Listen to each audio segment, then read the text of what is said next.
we're kicking off this development dialogue series in 2022 with a talk from a colleague, Coralie.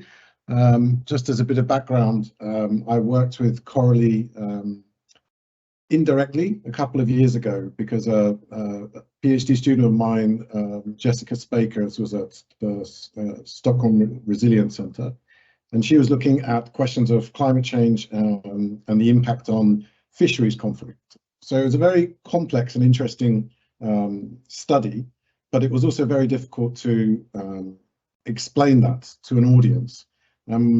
Talking with Jessica, she thought it would be a really good idea to try to improve the communication of her research. And a way to do that was to think of introducing her papers through animations, which would essentially capture the core message that she was trying to say in the paper itself. So we talked about that, and it seemed like a good idea. And she worked with Coralie, who she knew previously, and the product, I think you'll see later on, was really excellent. And I was really happy to see this as a kind of touch point for people that maybe don't know very much about the subject, but are interested in the topic, but would find, you know, reading a hard academic paper a bit difficult to do. So then when we were doing our own project here at SEI, I was leading on a project called Lococoms, which was looking at conflict prevention and low carbon development.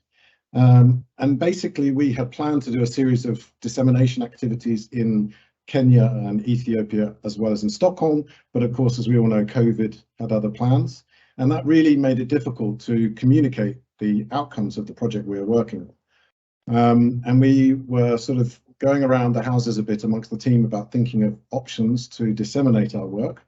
And then I thought, well, what about we contact Coralie, and maybe she could produce some animations similar to what she did with Jessica at SRC, to create some animations to describe the narrative of what we were trying to say. So for about 6 months or so now, Coralie and I have been working in our team, and we've produced a series of these animations which essentially communicate the core messages of the various outputs from our project.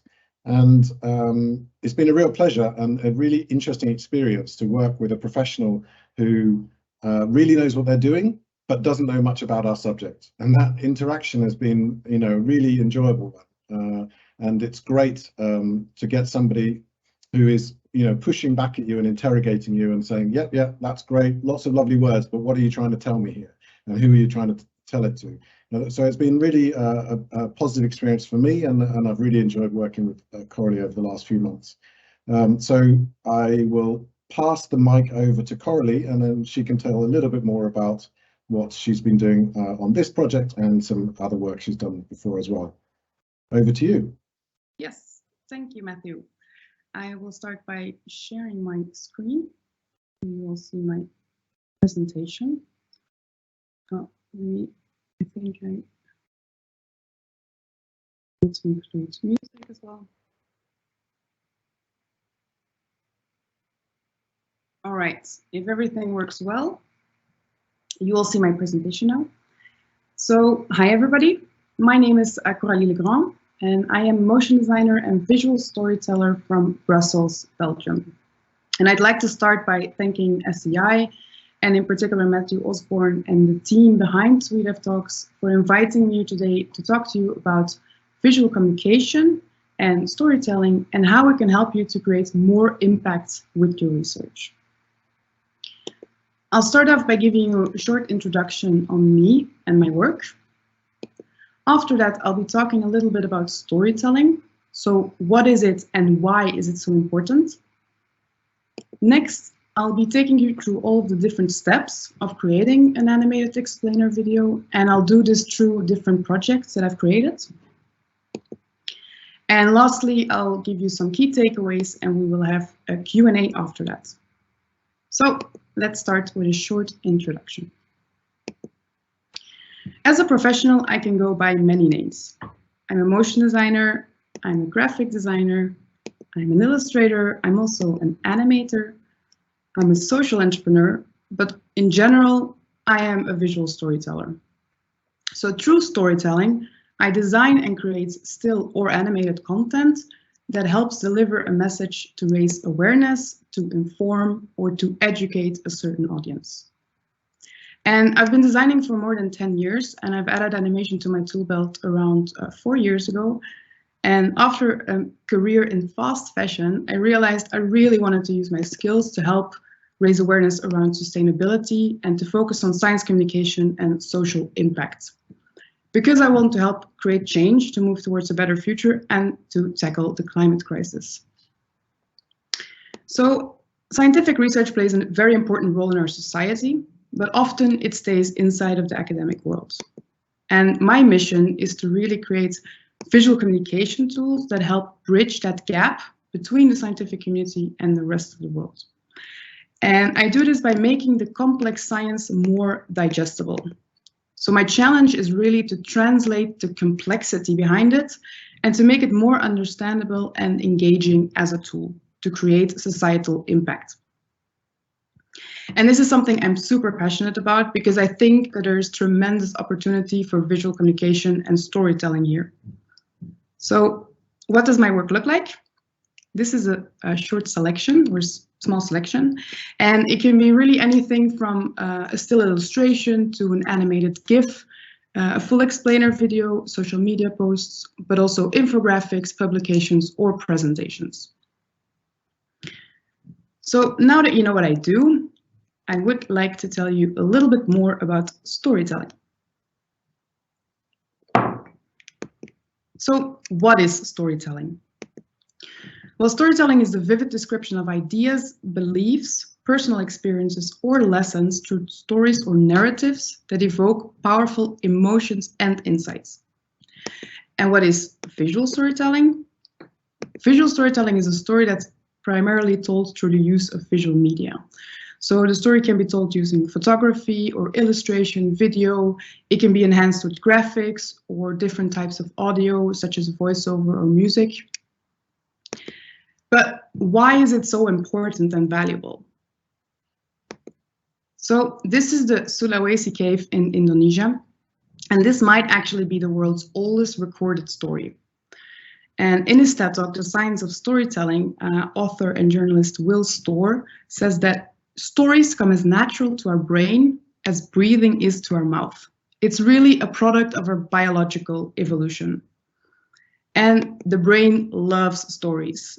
It's how we bond, it's how we learn, and it's how we share. And it has been deeply connected to our humanity from the very start.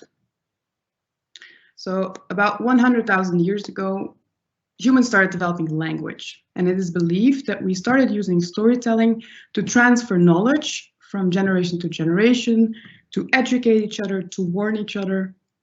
And later on, people started using visual stories through cave paintings, and it's only quite recent that we started transferring knowledge through text. And stories actually create an emotional investment. So when we listen to a story, our entire brain starts to light up. Each of your lobes will light up as your senses and your emotions are being engaged. Stories actually give us this artificial reality. It connects us to the message on a very human level, and it makes it more likely for the viewer to remember and engage with the content. Neuroscientists have also studied decision-making, and they discovered it all starts in the amygdala. And this is our emotional epicenter where we have the ability to experience emotions. And it's actually here on a subconscious level that the decision-making process starts happening. And at the point where we become more aware of it on a conscious level, we start applying rationalization and logic to it, which is why we think that we're making these very rational decisions, while in reality, the process already started happening in our subconscious. And the thing is that the commercial world understands this very well. And this is why marketing is such a serious business, and billions of dollars are being spent every year by businesses to connect to their customers, to sell their services and their products. So to give you an idea, Coca-Cola spends an average of $4 billion a year on advertising alone. And in 2020, Amazon spent a whopping $22 billion on marketing. Now, in the last 2 years, the data has been heavily influenced by the pandemic, of course, which is what we can see here on the left. This shows the percentage of revenue that was allocated to marketing over the last 2 years per industry. But even with that dip, there is still so much money being spent on marketing and communication. And this is exactly why I'm so passionate about this, because I believe that these are tools that we could and should use for the better, to help society create a more sustainable future, especially now in a world where the climate crisis, where we're facing the biggest climate crisis in the history of humanity, and there's a big urgency to act. And these methods of visual storytelling have been tested and approved by the commercial world, so we know that they work. So imagine how much impact science and research could make by using visual communication and storytelling together with the research and the data. Because it's not an either-or situation, it's an and situation. Storytelling and research together actually create this power ballet that really connects you to the information differently into that emotional way that we all make decisions. And I think that there's a lot of untapped potential there.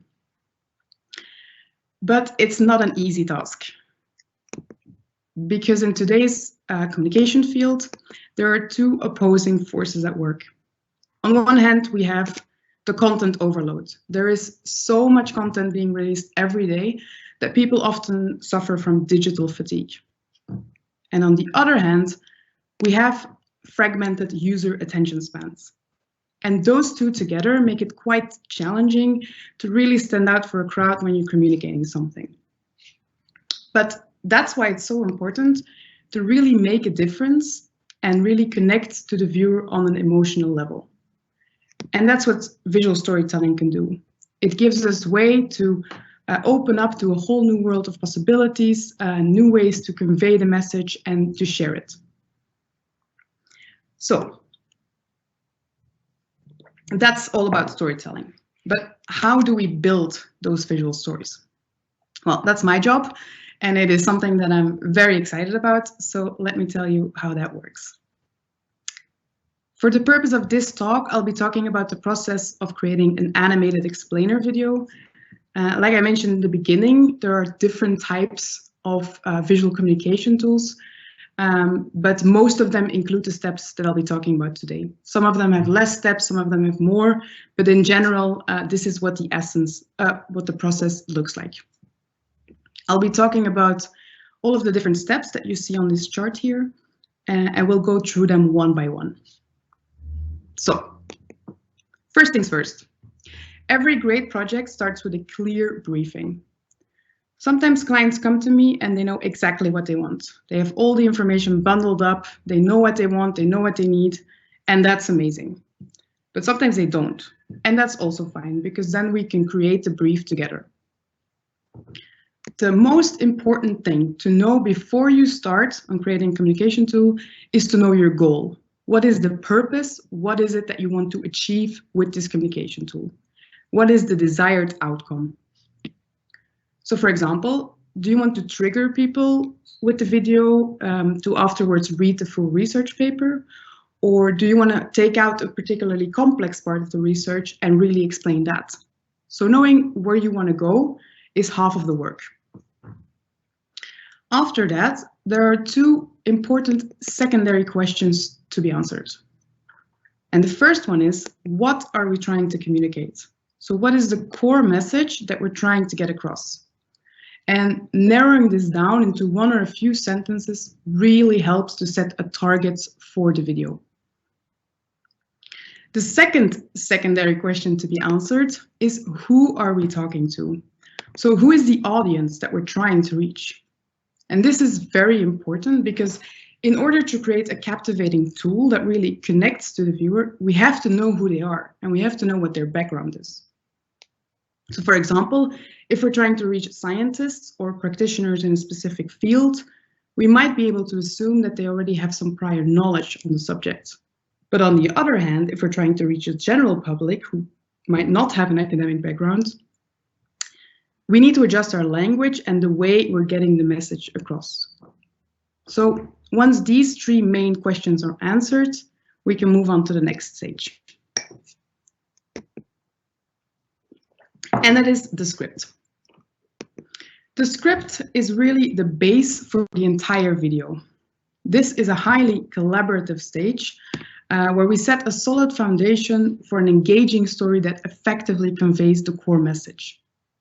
And when I work with research and science, this is a challenging task because we're trying to simplify the research into a cohesive and understandable narrative that still does justice to the depth of the science.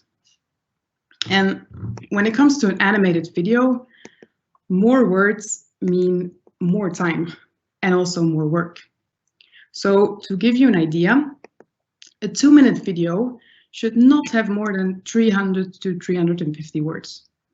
And in comparison to a research paper, as you all know, that is not a whole lot. And time is an important aspect to take into the equation because of that dynamic that I talked about with the content overload on one hand and the fragmented attention spans on the other. And that's why we don't want the video to be too long. But in reality, that often makes me the word police, because I've noticed that researchers really love words, which makes sense. Research is something that you do with a group of people over a long period of time. You go very much into depth. But how do we translate that lengthy research project into a short 2-minute video? And that is exactly why building a script together is such a collaborative stage, or needs collaboration. Because I need you to tell me what is scientifically correct and relevant. You are a specialist in your field. And then it's my job to create a captivating story out of that, using as few words as possible. So those first meetings are very vital and, in my opinion, shouldn't be rushed. So once we have our script, I move on to the concept phase, where I sketch out all of the storyboards to show how the script would be visualized, scene by scene. Now, these are very much sketches. They are rough and they're a little bit ugly, but the goal is to start building the visual story and to not get lost in details just yet. The ones I show here are very rough. I usually don't show the client these, but I make clean sketches afterwards to send and talk about. So after I've sketched out the full story and we've agreed on the storyline, I move on to art direction.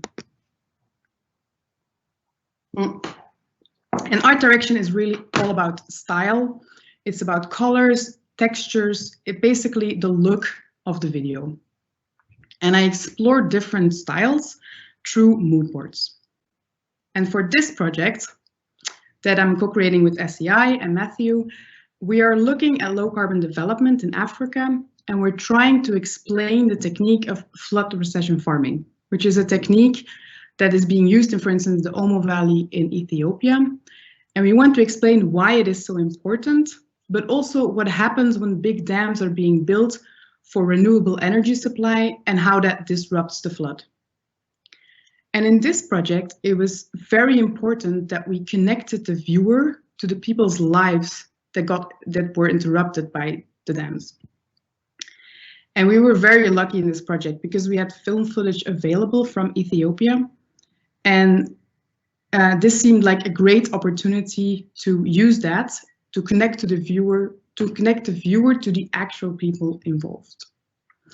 Because when we're depicting people in design or animation, it's always very important that we also think about representation, diversity and inclusion. And in this project, it seemed best to go with the actual footage over illustrations or designs. I chose to use simple but soft lines, like you can see here in the middle, with quite a hand-drawn look to really have that natural feeling to the design. In this stage, I also think about textures and other details. And I build all of that together until I have a visual style that works best for the project. And then we have color. Color is a really important part of visual storytelling because it's again one of those sensory aspects that really tap into our emotions. And for this project, I really wanted to ground the design into reality. So I opted for a rather realistic color palette using browns and greens and those organic textures to talk about nature as a way to connect it back to the region in particular. And so after all of that, it's time for design. And I take the sketched out design storyboards and I transform them into full-blown designs. And I use all of the elements of the art direction to do that. These are some designs I created for the Future of Fisheries, a project I co-created with the SRC and Jessica Spijkers, and that Matthew also mentioned in the introduction. And here are some of the designs for the current project I'm creating with SEI on the video for the video about flood recession farming. And so one of the reasons that visual storytelling, and in particular animation, is so powerful for layered topics is the ability to break down complexity into something that's easily understood by the viewer. Because in design and animation, we're not bound by rules of reality. We can choose how we visualize something, and that really gives us a lot of opportunities. Metaphors are actually, or visual metaphors are actually very powerful tools to simplify complex topics in a way that really engages the viewer and is easily understood.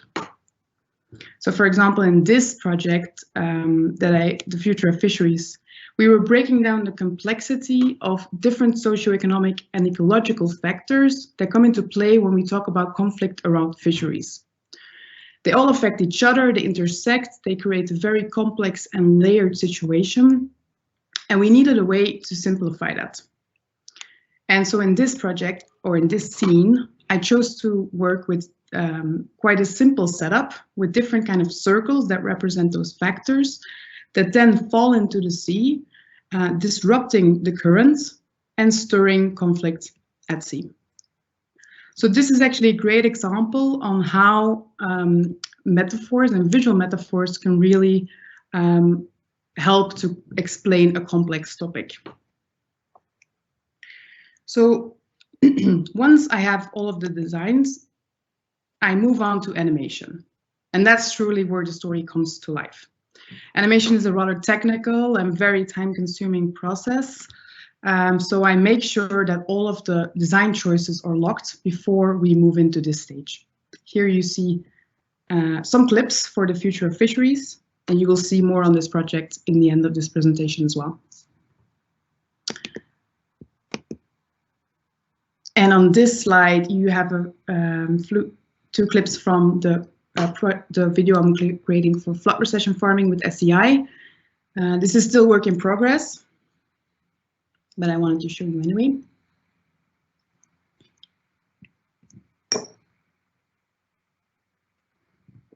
And then when all of that is done, we have one final thing to do, and that is to work with the audio. We have to pick the right voice for our narrator that's going to tell our story, and we have to pick music or a soundtrack that really helps set the mood for the video. And audio, again, is one of those sensory aspects that really help the viewer to get into the right mood or emotion for the video. And for example, if you think about it, a horror movie would not be half as scary if you took the music away.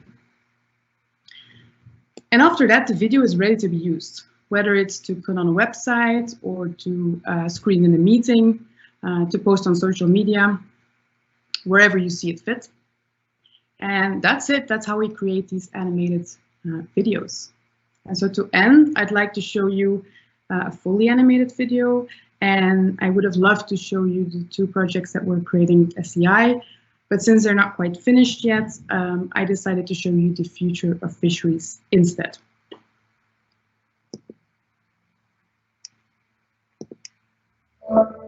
The world is changing, and so is the ocean.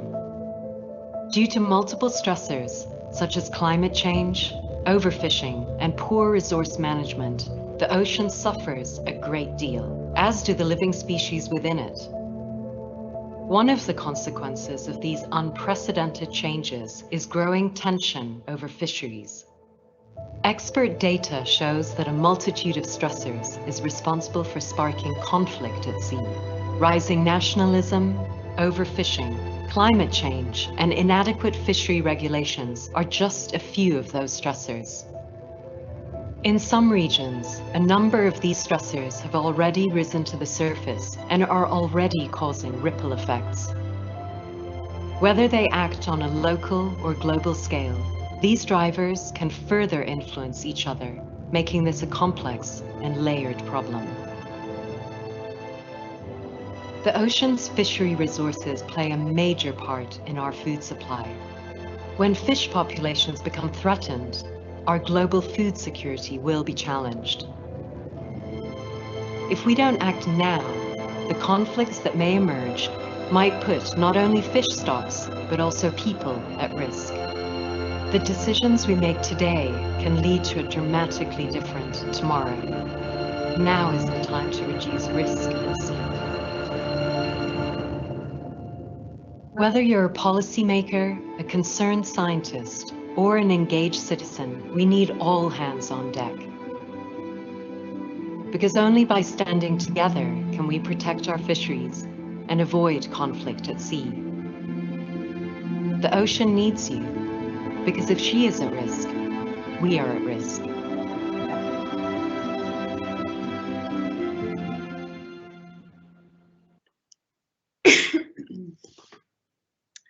So that is what an output could look like. And what is the impact of a visual tool, or what can you expect when you work with visual communication? And so for this project that I created with Jessica for the future of fisheries, the research got picked up by Stanford University and the marine biologists, and they both used the visuals that we created in the articles. We created 4 animated illustrations, which is what you see here in the articles, on top of or next to the video. And Jessica Spijkers believed that the visuals really help to extend the reach and the impact of the research. And that is really what it's all about, to make sure that the right people learn about the research and then use it to create that societal change. So to end, I would like to give you 5 takeaways. The first one is visual storytelling is almost as old as humanity, meaning that it is very entangled with our biological evolution. And the combination of research and storytelling is particularly powerful for sustainability science in a world where societal impact is more pertinent than ever due to the climate crisis. And we need all the tools we can get. And this is a method that's been tested and approved many times over by the commercial world, and we know that it works. It is a very powerful tool that helps you to connect the viewer on a more emotional level, which is where we know that our decision making starts happening. And that is especially important to not get lost in the quicksand of online content these days where everybody is fighting for people's attention. And then lastly, if you want to create a visual communication tool, there are 3 core questions that you need to think about. What is the goal that you're trying to achieve? What is the core message that you're trying to communicate? And who is the audience? And when you answer those 3, you really set yourself up for creating a powerful visual communication tool. I have listed some extra resources in case you want to learn a bit more about these topics. And if you want to reach out with any questions or comments, feel free to do so. And then all that rests me is to thank you for your attention and for taking the time out of your day to listen to me, and we can move on to the Q&A.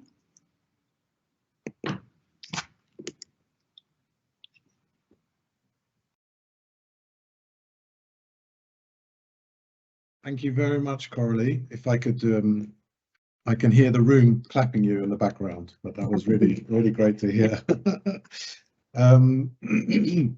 I was struck as you were talking about the benefit of leveraging the experience of the private sector for our collective public good. And I was like, that's such a smart thing to do. You know, people have invested, you know, money and time to learn these techniques to sell us stuff. So why not, you know, redivert those skills for like our shared benefit? I think that's really a great idea. I'm sure there are plenty of questions, so I'll dig into them straight away. I will leave my colleagues to tell me when time is up, but I'll just plow ahead with the first question I have. This one's from George, and it's, can every type of research be visualized, he asks. Well, of course, it really depends on the topic as well, but I think in every research, we can find a way to communicate the message, and it all depends on what the different tools that you pick. I mean, it could be a presentation that, I mean, if it's a more abstract topic, maybe a presentation that's really uses some smart infographics or some visuals can really help there. If we're talking about like more sustainability or something that's really grounded in reality, an animated video could be very useful. So it all starts with the goal, and it all starts with what are we trying to communicate, and then we have to find the right tool to do that. So I think, yes, I think most research would definitely benefit from it. Of course, there are some like very technical mathematical things that might be more challenging. But I think if you're trying to communicate something, it's always great to think about this, because humans, we think in images, and it really connects to us. So what it is that you're communicating doesn't really matter, I think. Fantastic. The next one is a comment and a question, really. So it's from Kalika, who says, such beautiful visual metaphors, and then asks, can you share your process for coming up with the concepts for them? Thank you, Kalika. So coming up with the concepts, yeah, that's a very, very big question, and it's kind of like the creative sauce that comes out of my head. But what I do is in the beginning of every project is that I ask for a lot of reading material first. So that's also when we're talking about the script and we're building that, so that I really get almost, I take a deep dive into the world that I'm trying to communicate. And then it's a big question about how creativity kind of happens. For me, it's very basic things. It's you know, having the research or having the thing I'm trying to, the core message in my head, and then I see things, I associate things. There's so much inspiration everywhere. So yeah, I look at a lot of different things. I will also have a look at what has been done, how things have been visualized, and then I come back to my drawing table and kind of puzzle that together creatively. But it's not like I have one moment and I sit down and everything comes. It's really like a puzzle that I'm making, and things, yeah, it's a process. I hope that answers your question, Kalika. Great. We have one from Victoria, which is, how similar or different is creating content for policymakers versus the general public? Yeah, so that's a great question, because that's, again, ties back into those core questions. And I think it's quite different in the way that, I mean, we have to know who we're talking to in order to really be able to connect to them. I think if we're talking to practitioners who are, for example, working in the renewable energy space, there's language and wording that we can use that we know that they already are aware of. And if we're talking to the general public, we might need to connect more on that. I mean, we have to do it on both, but more on that human level, connected back to their lives. And it's a lot about the language. I think it's a lot about how far can we use scientific terms, and how much do we have to explain them as well. If we're talking about a concept, maybe practitioners would be more, yeah, we can it takes some more liberation there. But it depends on what field and honestly also what message, for sure. Yeah. Excellent. We have quite a practical question here, I think, from Alessandro. So he's saying that as a project manager, if he's interested in exploring the use of illustrated animations to spread knowledge about his project, how can he reach a motion designer such as yourself, and how much budget should he allocate for this task? I don't know. Great question. So how to reach me is, or how to reach visual storytellers in general is, I mean, there's plenty of us out there. So I would say emailing, or it would be a great way to start, or doing a Google search or something like that. But then when we're talking about budget, that's a very good question, because every project is unique. So it's very hard to say, okay, an explainer video costs this exact amount of money. But in general, I give clients a range of, like, let's say the video that you just saw, The Future of Fisheries, that could go anywhere in between 6,000 and 15 or 14,000 euros. So it depends on the complexity of the research. It depends on the length of the video, the complexity of the style, and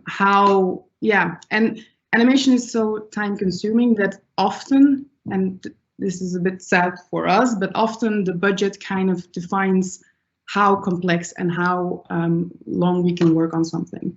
The longer we work on something, the better it is, obviously. But that's also, I mean, I don't want to discourage anybody with that. I think what I often tell my clients as well is that we can also have a look at the budget available and then see how can we achieve the outputs in the smartest way possible, or what can we do with the budget, and how can we allocate it in a way that reaches your goals.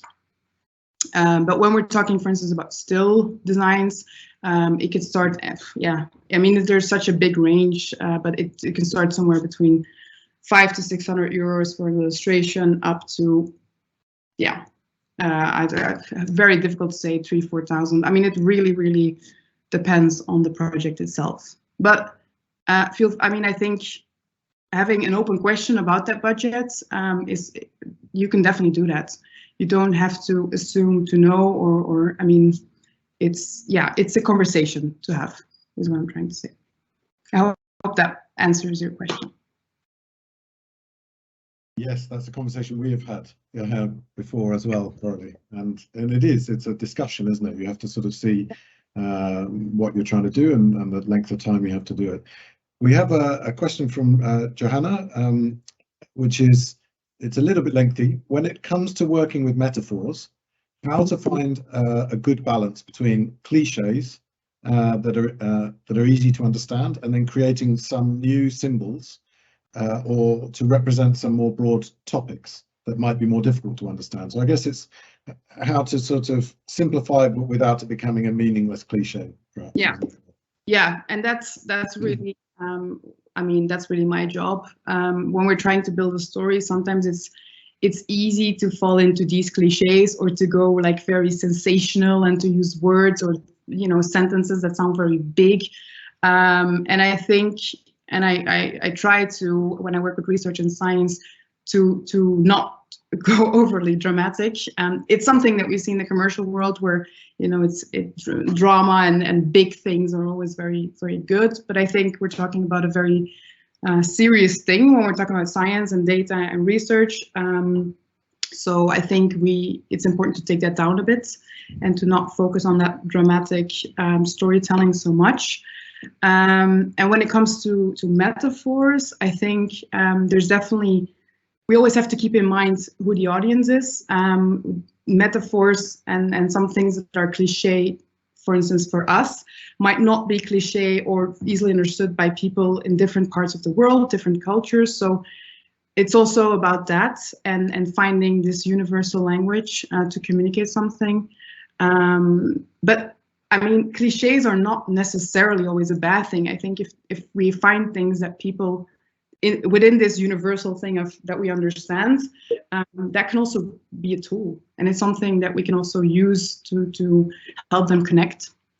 So that's again this finding this balance for me in that creative process. Yeah.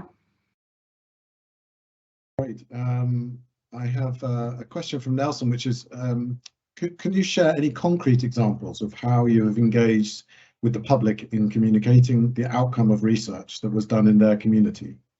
That might be a bit specific, but yeah, I think, and maybe also, I mean, because I created tools that I then hand over to the researchers who would take it further into the field. So I'm not sure.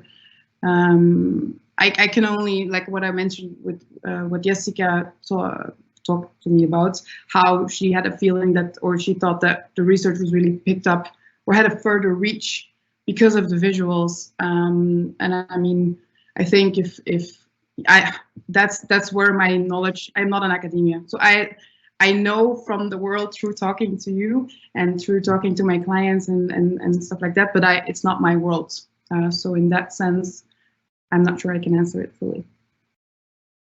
I mean, I can answer a little bit for you maybe, because the reason we wanted to connect with you for our animation is that we couldn't go to the places where we were working in order to talk about the outcomes of our work. So we needed to find a medium that could essentially explain what we had learned to the people who had taught us directly, but doing that in a way that was tangible and accessible. So this seemed like a really good opportunity. So I'll report back to you how successful it's been when we're done. Yeah. I have a couple of questions. A little bit. That's because, I mean, the video that we're trying to, or the video that we're creating around flood recession farming, the idea is there as well. So it's quite an objective video that talks about explaining a certain technique. But the idea really for the video is that it can live onwards and that it can really live in that field of renewable space, or practitioners in that space, so that when they are building a new project around it, or thinking about building new dams, or working in that space, they can connect back to that video. And I think having the short 2-minute video, we have a much more bigger chance that they will look at that and that will spread itself, rather than a full research paper that they have to read prior to starting with that. So I think it's also this way of how videos find their ways into our society very easily, and they're very easily distributed, and it takes 2 minutes of our time, which is a pretty small time commitment that people have to make. And if we can, in that sense, give the core message or deliver the core message, and I think we're very successful. I'm going to ask just 2 more questions. One is sort of a question which relates to what you just described, really. I think you may have just answered it, but it's from Victoria saying, going more into the differences between engaging policymakers versus the public, do you think that more emotive style of animation with its simpler messaging will influence a policymaker who also has access to the more detailed and technical messaging? I guess it's a question about... Could you repeat? Yeah, I think it's a question of the difference between engaging policymakers versus the public on the one hand, and the idea of emotive style of animation with its simpler messaging. Will this influence policymakers who also have access to the sort of technical reports and so on and so forth? Does it fulfill the same Yeah, so this goes really back to the goal of the visual communication tool in the first place.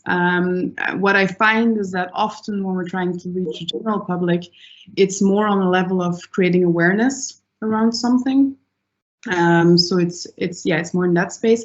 When we're talking to practitioners or policymakers, often it feels like we are trying to, and this comes back, I think, in many parts of sustainability science. It's about talking about the complexity of the situation, about the different layers coming together, and it's more tangible message that I think we're trying to get across about a specific topic. And I can see it seems pretty similar, but then I think it's how we go about the language, and it's what were we visualizing. So yeah, there is definitely a difference, but it's easy to talk about it in a vacuum, but we have to look at the goal, and then we have to look at who we're talking to, and that really, So it's different for every project, but I would say in general, the general public is more about awareness, and we can dive a little bit deeper when we're talking to practitioners. Or that's at least my experience up so far. I'm going to squeeze a couple more in here. There are two questions that's sort of a bit more technical, perhaps. So one is from Kalika, who's saying, what is the typical timeline from creative brief to delivery of a video like the one you showed? So that's the first question. And then the second one is from Steve, which is, are stories and visuals culturally independent, or do you need to think about the differences with the location of your audience? So yeah, two great questions. I'll start with the timeline. Yeah, so the timeline, there's different ways we can go about this. Sometimes there's a hard deadline from the client, and then we really work towards that. Then, I mean, we try to, if it is a very short deadline, we try to crunch in the time. But I think in general, having at least a few months is also really good to have time to really dive into it and to really be clear on what we're communicating and to building that script. When I have projects in the more commercial world, usually there's a quick turnaround, but it's way less complex in a way. And I think, like I mentioned before, I think those first meetings are extremely important, and I really find that we can create better outputs and more qualitative outputs if all of us have time to really digest and for me to dive into the research, for us to have these conversations about what it is that we should communicate, and then yeah, really taking the time to build it. So I would say at least a minimum would be 2 months minimum, absolute minimum. But ideally, I mean, we've been working, yeah, and you, Matthew, can testify on that. I mean, we set a short deadline in the beginning, and then when it felt like we needed more time anyway. So, yeah, there are a couple of months for sure, and I would say 5 to 6 months would be ideal, or 4 to 5. Yeah, so that's the first one. And then, yeah, our stories, location or cultural bound, absolutely. I think that's really something to take in mind. We cannot assume, and we shouldn't assume that our stories are easily understood or carry the same emotional connection to other parts in the world. So that's the first openness that we have to have there, and really that's why I think it is so vital to understand who that audience is, because it's so easy to stay in your bubble of I'm making something pretty and I think it's amazing and I connect to it. But yeah, I mean, if I'm not the person we're trying to reach, then what are we doing? We're just creating something nice in a vacuum. So understanding who the audience is, cultural backgrounds, also being aware of symbols or colors or different kind of associations in different cultures, I think is very important. And also, I think it's I think as a communicator, it's vital that I think about these things. So yeah. That's fantastic. Well, we don't have any more time for questions. There are several still coming, but I'm sure we could keep talking like this for a lot longer. But I want to just thank you personally very much for agreeing to come and talk to us today. And I've really enjoyed our collaboration so far, and I'm looking forward to continuing. And yeah, thanks very much. I'll pass over to Janet now. Thanks a lot, Matthew, and thanks a lot, Coralie, really, for your great presentation. And sorry for everyone, maybe it only happened in my computer, but in the beginning, I was hearing it 3 times, my own voice, and I just couldn't continue talking. So, but I'll say the words I was aiming to say in the beginning about these dialogues now instead. So these dialogues were created by the Development and Aid Policy team at SCI headquarters and SWEDEV, the Swedish Development Researchers Network, and we aim to continue with this dialogue. So this was the second one in our series. But just shortly on what the Development and Aid Policy Team is, and also what SWEDEV is, that the DAP team, we were formed as part of a reorganization at SCI in September 2022. And the formation of a team, a specific team at SCI working with development and aid, was a response to an internal project looking at the development dimensions of SCI's work. So despite that SCI is conducting a lot of work within the development field and has a dual mandate, which is development and environment, it is mainly recognized as an environment think tank. So the DAP team wants to bring forward the development work done by SCI and works with issues related to human development and environment from local to global scale. And then SWEDEV, it's a member-based network. It was constituted in November 2019. We have around 1,000 subscribers to our newsletter and around 200 members at the moment. The network aims to connect researchers, development researchers, and the research and to increase the interaction between development researchers and practitioners. And please check out more about the network on our website, swedev.dev. And on the website, you can also register yourself as a member if you are a researcher, or sign up to our newsletter. And when signing up to the newsletter, you will know about our future dialogues as well when we invite more speakers to these dialogues. Yeah, so this opportunity that we already now have had is the aim of this is to have be a learning space where we spread findings of development research. And we aim to invite development researchers around the world to give short presentations about ongoing or finalized work. And we're targeting researchers, practitioners, and policymakers. So if you do have any ideas of like speakers you think we should invite to our future events, please be in touch with us. Or as said earlier, if you want to receive invitations to the forthcoming events, please sign up to the SWEDEV newsletter. And yeah, by these words, I think I want to thank you, Coralie, so much for this talk, and Matthew for moderating it, and thank you all of the participants for participating in this event, and hope to see you in our next event in maybe 1 or 2 months' time. Thanks a lot.